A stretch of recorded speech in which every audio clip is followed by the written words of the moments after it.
కరుణా సాగర యేసయ్యా కను పాపగనలు కాచితివి కరుణా సాగర యేసయ్యా కను పాపగనలు కాచితివి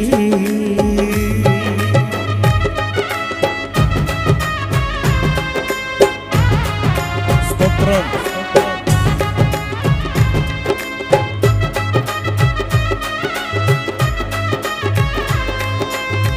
చప్పట్లు కొడుతూ ధ్యానిస్తూ పాడుదాం.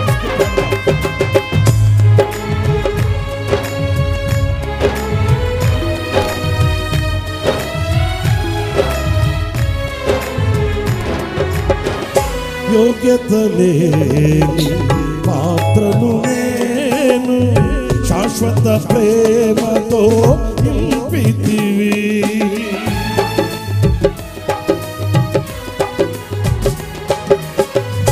యోగ్యత లేని పాత్రను నేను శాశ్వత ప్రేమతో నింపితివి ఒదిగితిని నీ కౌగిలిలో బోధార్చితివి వాక్యముతో ఒదిగితిని నీ కౌగిలిలో బోధార్చితివి వాక్యముతో కరుణా సాగర యేసయ్యా కను పాపగనలు కాచితివి కరుణా సాగర యేసయ్యా కను పాపగనలు కాచితివి ఉన్నతమైన ప్రేమతో మనసున మహిమగా నిలిచితివి ఉన్నతమైన ప్రేమతో మనసున మహిమగా నిలిచితివి కరుణా సాగర యేసయ్యా.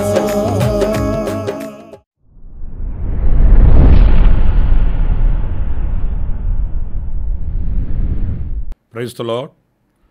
ప్రభు అయిన యేసుక్రీస్తు నామంలో మీ అందరికీ మా హోసన్నా మినిస్ట్రీస్ తరపున హృదయపూర్వకమైన వందనాలు తెలియపరుస్తున్నాను. ప్రభు మిమ్మల్ని ఆశీర్వదించి దీవించునుగాక. ఈ దినమంతా విశేషమైన కృప నా దేవుడు మీ అందరికీ ప్రసాదించుగాక. ప్రియులారా, పరిశుద్ధ గ్రంథంలో నుండి యెషయా గ్రంథం 30వ అధ్యాయం 18వ వాక్యాన్ని నేను చదువుతున్నాను. జాగ్రత్తగా వినండి. మీ యందు దయ చూపవలెనని యెహోవా ఆలస్యము చేయుచున్నాడు, మిమ్మును కరుణింపవలెనని ఆయన నిలువబడి ఉన్నాడు. చూడండి, ఈ వాక్య భాగంలో మన ప్రభువు మనలను కరుణించవలెనని ఆయన నిలిచి ఉన్నాడట, నిలబడి ఉన్నాడట. ఈ వాక్యాన్ని మనం గమనించినప్పుడు ఎంతగా ఆయన మనల్ని ప్రేమిస్తున్నాడు, ఆయన ఎంతగా మనల్ని హక్కున చేర్చుకోవాలని, కనికరం చూపాలని, కరుణించాలని ఆశిస్తున్నాడు అనేది ఈ వాక్యం మనం చదువుతున్నప్పుడు మనకు అర్థమవుతుంది. ఎందుకంటే మనల్ని ప్రేమించే ఆప్తులైన వాళ్ళు కూడాను మనము ఆలస్యం చేసినప్పుడు, లేక మనం ఏదైనా తడువు చేస్తూ ఉన్నప్పుడు మనల్ని దాటుకొని వెళ్ళిపోతారు, మనల్ని తృణీకరిస్తారు. మన కొరకు సాహసం కలిగి సమయాన్ని వెచ్చిస్తూ వేచి చూడలేరండి.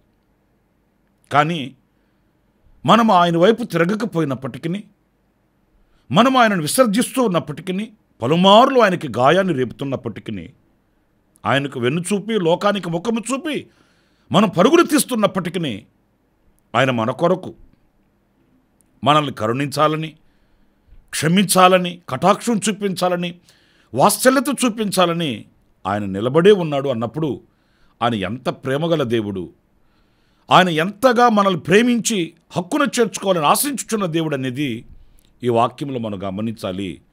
మనం ఆయన ప్రేమను అర్థం చేసుకోగలగాలి. నా ప్రియమైన దేవుని బిడ్డలారా, ఆయన మన కొరకు నిలిచి ఉన్నాడు అన్నప్పుడు పరిశుద్ధ గ్రంథంలో మనకు అనేక వాక్యాలు కనిపిస్తాయండి. ఎందుకు ఆయన నిలిచి ఉన్నాడు, ఆయన నిలబడ్డాడు అనేది పరిశుద్ధ గ్రంథంలో మనం గమనిస్తూ వెళుతున్నప్పుడు ఒకసారి యెరికో పట్టణానికి యేసుక్రీస్తు వచ్చినప్పుడు ఒక సంభవం జరిగింది. మనందరికీ బాగా తెలుసు. బహుజన సమూహము ఆయనతో కూడా ఉన్నారండి.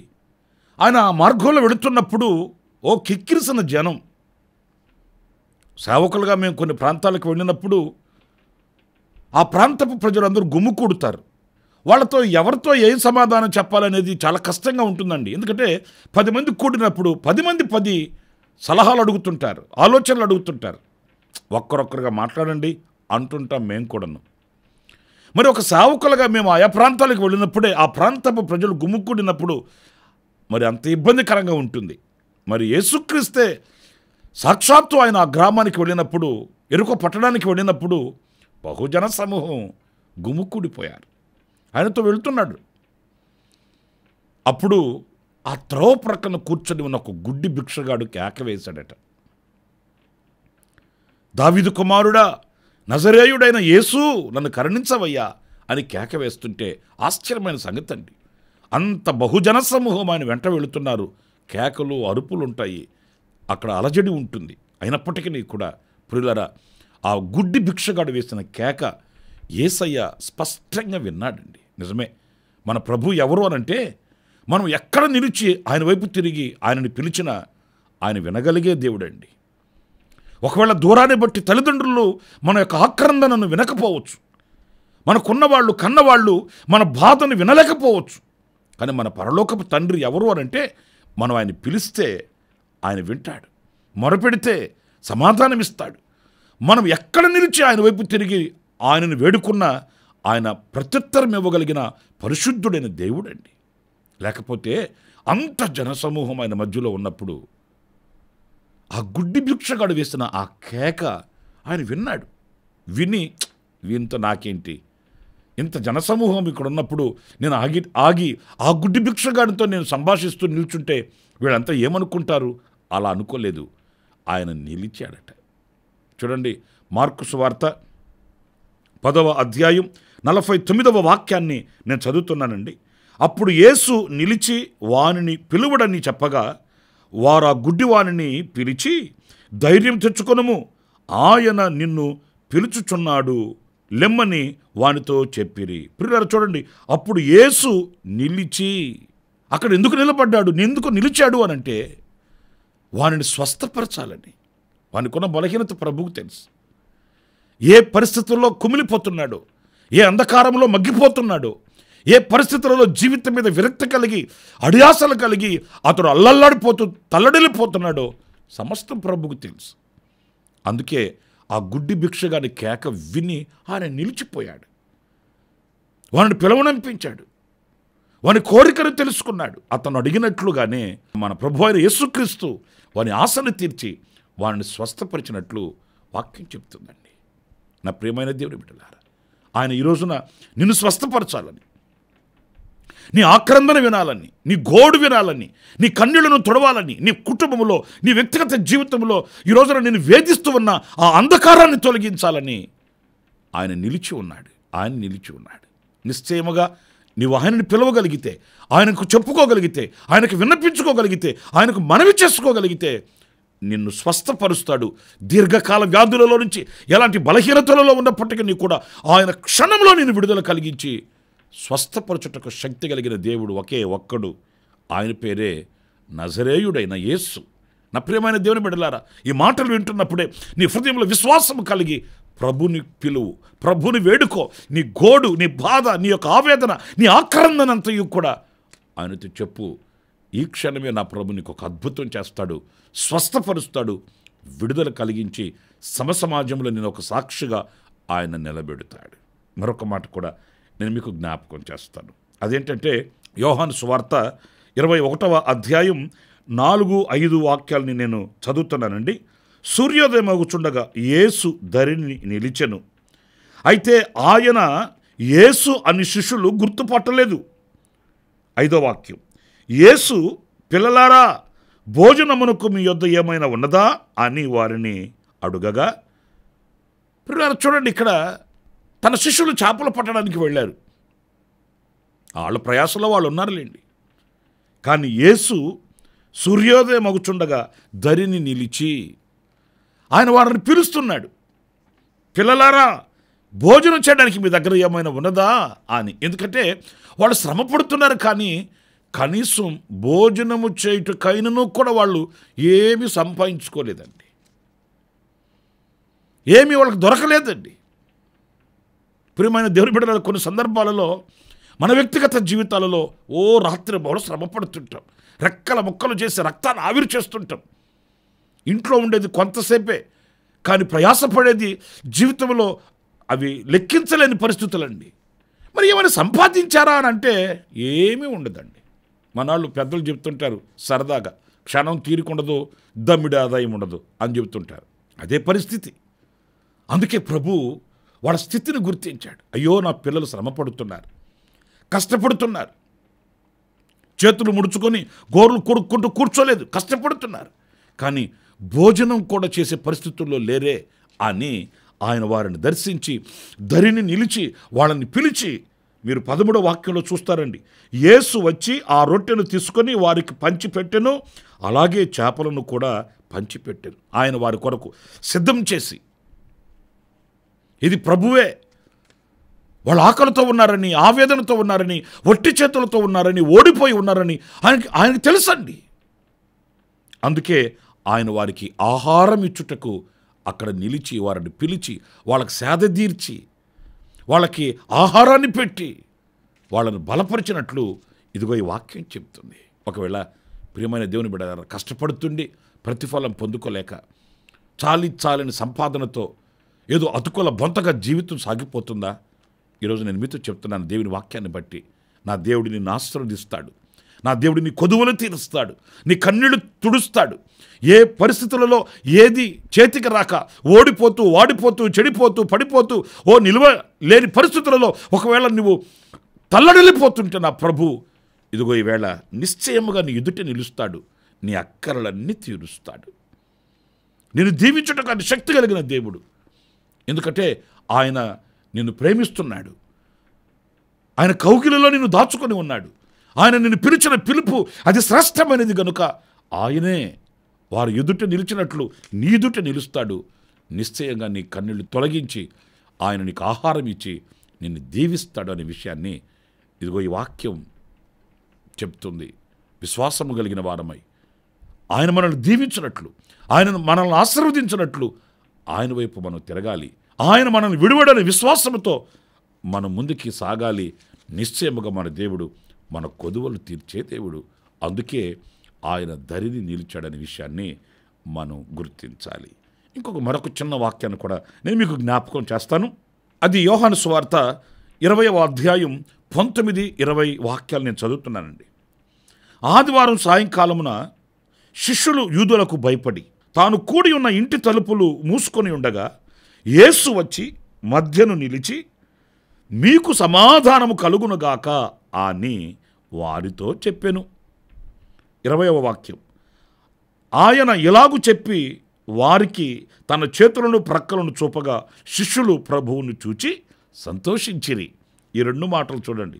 మొదటి వాక్యంలో ఏమో యూదులకు భయపడి, ఈ 20వ వాక్యంలో ఏమో ప్రభువును చూచి సంతోషించిరి. అంటే అర్థమేంటి? వాళ్ళు భయపడి గడగడలాడుతూ ఆ యూదులకి వాళ్ళు భయపడి కలవరపడిపోతూ అల్లాడిపోతున్నారు.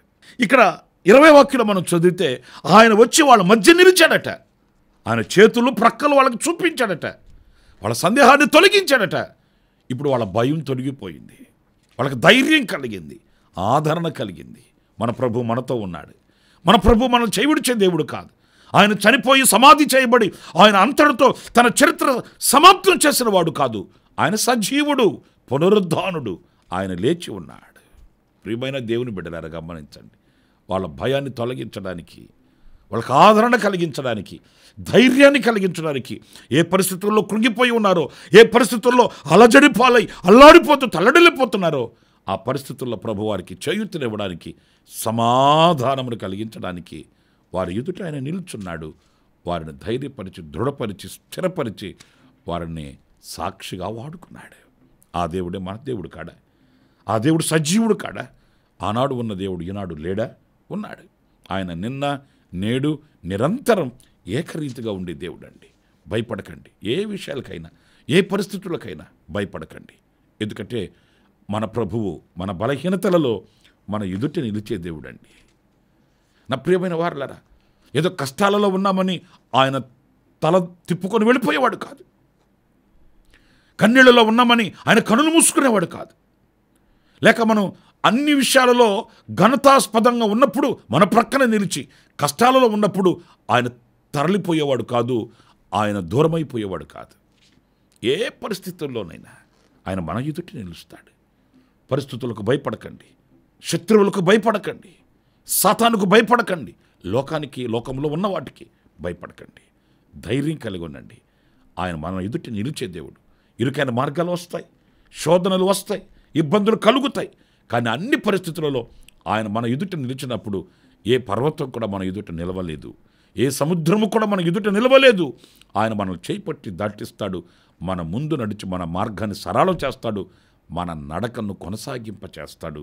కోరిన రేవులో ఆయన మనల్ని చేర్చి నిలబెట్టి పత్రికగా, సాక్షిగా వాడుకుంటాడు. కనుక భయపడకండి, ఆయన ఎదుట నిలుస్తాడు. నేను 3 విషయాలు మీతో చెప్పాను. 1 స్వస్థపరచుటకు, 2 ఆహారం ఇచ్చుటకు, 3 ధైర్యమునిచ్చి సమాధానమునిచ్చి నడిపించడానికి ఆయన నిలిచే ఉన్నాడు. ఆయన మన ఎదుట నిలిచే దేవుడు. అలాంటి కృప మీ అందరికీ కలుగుగాక. ప్రార్థన. జీవాధిపతి అయిన ప్రభువా, మీకు వందనాలు.